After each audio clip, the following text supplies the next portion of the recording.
What is your favorite sport? Do you enjoy running or do you enjoy contact sports? In my opinion, soccer gives you the best of both worlds. Soccer started in England 1863 after the Rugby Association split off into two.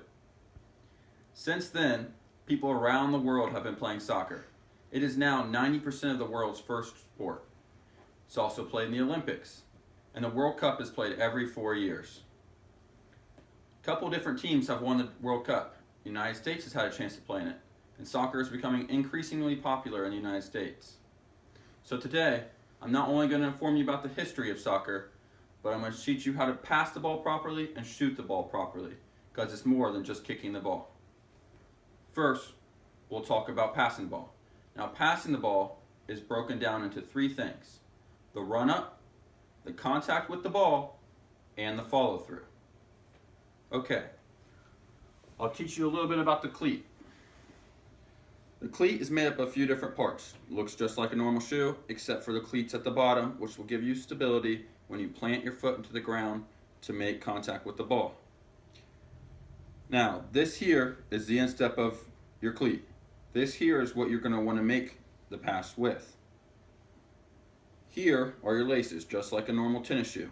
It might look a little different, but for the most part, the same. This is where you're going to want to shoot the ball with. Alright, we'll start with the pass. When you're passing the ball, you want to make contact right in the center of the ball.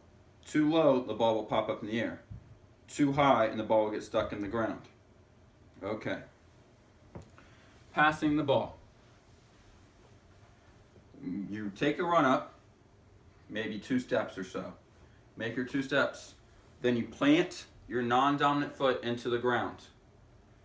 Using your dominant foot, my right foot, to hit the ball with the inside of my foot, making a proper pass right in the middle. And then my follow through. If you didn't catch that, all I did was make a simple swing, just like a pendulum, of my dominant leg, making contact with the inside of my foot. That will make a pass go straight. Next thing you need to do is just to measure the pass with the amount of power you want. So you don't want to kill the ball at someone if they're standing right next to you. Just nice, easy touch. Then I'll go to shooting the ball. Shooting the ball is a little different. You'll want to use the laces of the shoe, just like I said before. Now, when you make contact with the laces, you'll keep your ankle locked, just like this, again with your dominant foot. Shooting the ball, it's okay to hit underneath. If you hit underneath the ball, it'll pop up in the air and go higher. Maybe try to chip the ball over the goalie. Or you could hit right in the middle, which will be a driven shot, nice and hard.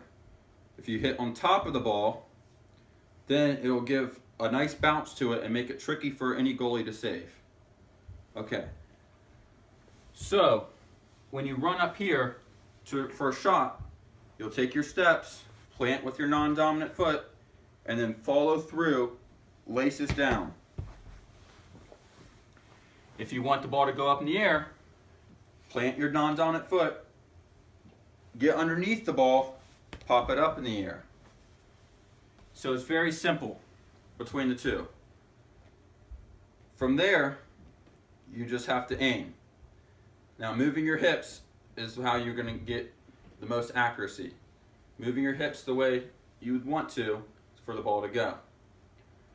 So, and altogether, I've taught you about the history of soccer, taught you how to pass the ball properly, and taught you how to shoot the ball properly. Now you know that soccer is more than just kicking the ball.